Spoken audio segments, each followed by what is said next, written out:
Hi everybody, it's Holly Schultz from babygizmo.com. Now, it is Baby Safety Awareness Month, and so today I am going to show you throughout the house all the different ways to keep your baby safe. This is one of those times that you want to overdo it. You better be safe than sorry, right? So you want to, first of all, get down on the ground. Look at your baby's level and see what they see. That's going to be your first step. Second, make sure you do it early. You know what, I'd suggest doing it maybe before the baby's even born or can walk. You don't want to wait until the day that they're walking and they fall down the stairs to go, oh wait, I guess we need a gate. So make sure you do it early. Make sure you get down on the level. And you know what, really, really important, look at the other places that your child goes. Grandma's house, daycare, make sure they are safe for your baby too. If you need to go to grandma's house and plug all their outlets, do it, because you know what, it's your baby and you want to keep them safe. So let me take you through the house and show you all the different ways to keep your baby safe.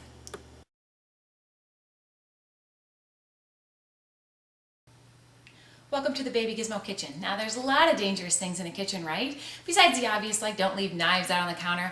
It's very important, stove safety. Most injuries don't happen from a child touching an open flame, but pulling a pot of hot water or hot food onto them. So this is the Kidco stove guard. It goes around your entire stove. It fits better on a 4-burner stove, but I'm showing you it on mine.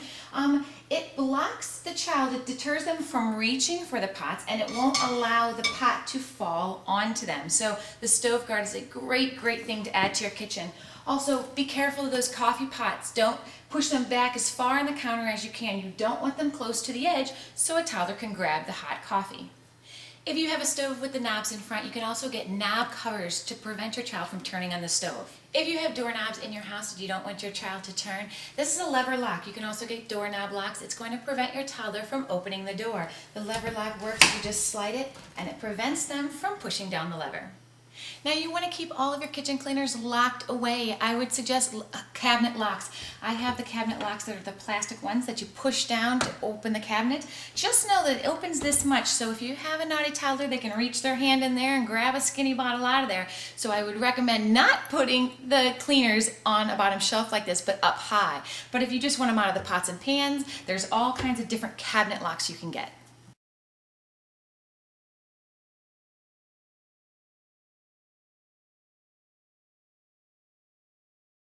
Now welcome to the bedroom. I'm going to show you the safety precautions in my 4-year-old's bedroom. Why? My 4-year-old is one of my most dangerous children. He just does a lot of dangerous things. Let's start with the furniture. Any tall dresser, you want to secure it to the wall with an anti-tip furniture strap. Why? Because the CPSC reports there is one child that dies every 2 weeks from a large piece of furniture, a TV, or an appliance falling onto them. So this is very important. The child opens the drawers and climbs up the dresser like a ladder. And if it's a lightweight dresser, it will fall on them, crushing them. So you want to install a safety strap, anti-tip, so that if they do put their weight on it, it's not going to fall on top of them. Now don't forget to cover your outlets in your child's room. You can use the outlet plugs, but since I prefer the slide outlet covers. Why? I found my child last week literally trying to get one of these out with his mouth. I am not kidding. So all of the outlet covers in his room are slide outlet covers. You have to slide it before you can plug it in, so that's an extra safety precaution. Now if you do need to leave things plugged in, such as a humidifier or an alarm clock in your child's room, I definitely recommend an outlet cover box. This is going to protect the plug that is plugged in, plus it's a little bit hard to open, and it allows you to roll up the cord inside to shorten it.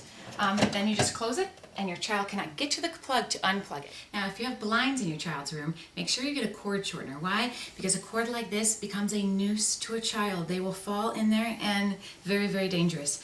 Now windows, my 4-year-old can open windows. It's very easy, so you have to put a window lock on the windows. This is a window stop, so it will, if you pull it out, it will allow you to open the windows, and that's going to make it a lot harder for a child to hold that open than actually open the window, so that's going to stop it from opening.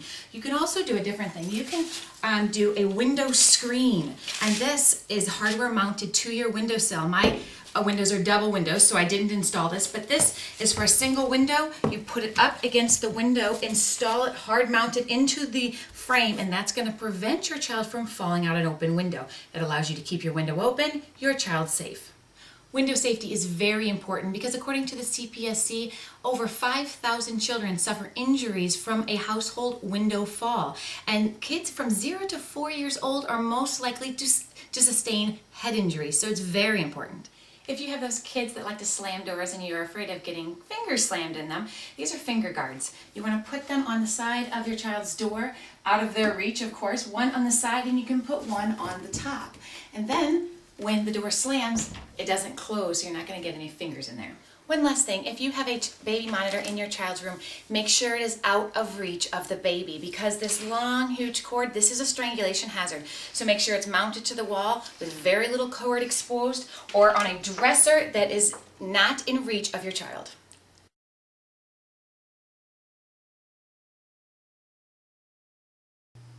Now the CPSC data shows that 2,400 kids ages 10 and under suffer electrical injuries each year. So we need to keep the electrical outlets covered and all those cords wrapped up.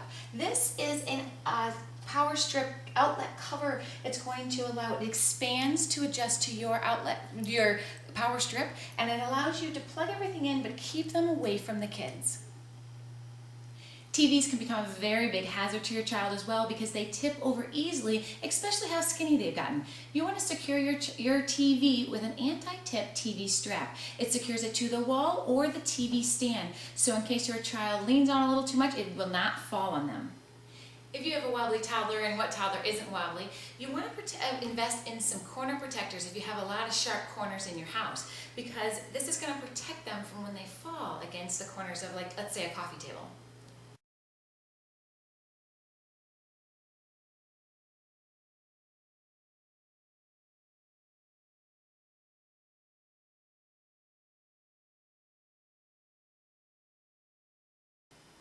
If you have a small child that likes to escape out of doors, like maybe the garage door or a door to a pool, what I suggest is very easy to unlock a door, right? Put a slide lock higher up that they cannot reach, so it keeps them out of the garage, it keeps them from going outside, and more importantly, perfect for the pool door to keep, one of those doors in the basement that goes out to the pool. That'll keep them from going out there when you don't know. Now we need to protect those kids from the stairs, from, the tumbles down the stairs. So we need to put a gate up at the top of the stairs. It needs to be hard mounted into the railing and the wall as opposed to the pressure mount. The pressure mounted gates can be at the bottom of the stairs or blocking them from room to room. This is by Even Flow. It is a home decor one. I wanted the gate to match the rest of my house and not kind of stick out like a sore thumb. So this one's a great option. It comes in different wood colors. And it's easy for mom but hard for the kids to do because you have to push in and then lift up, and that's going to open it up. So make sure you have a gate at the top of your stairs. Now bathrooms can be very hazardous for the little ones. Why? The toilet is a drowning hazard. You leave that toilet lid open, the child looks in, that heavy head that they have is going to bring them into the toilet, and the feet are going to go up in the air and bad things can happen. So what I need you to do is keep the toilet lid closed at all times.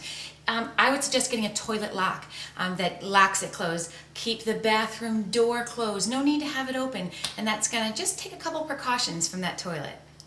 It's very important to keep your medicine locked up, whether it's vitamins or antacids, even Tums or things like Icy Hot, and even prescription medications. You want to keep them locked up, and you want to keep them in a locked box. Now this is just a regular old toolbox, and it's locked with a padlock. Now I suggest getting one of the ones with the numbers because kids cannot figure out the numbers for quite a while. A key, they can find the key and get in with it in a jiffy. So make sure you get a padlock like this.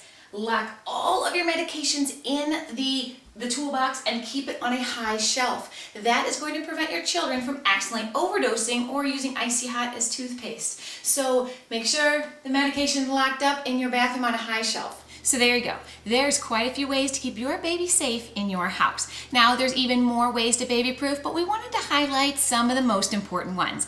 And I'm Holly Schultz from babygizmo.com.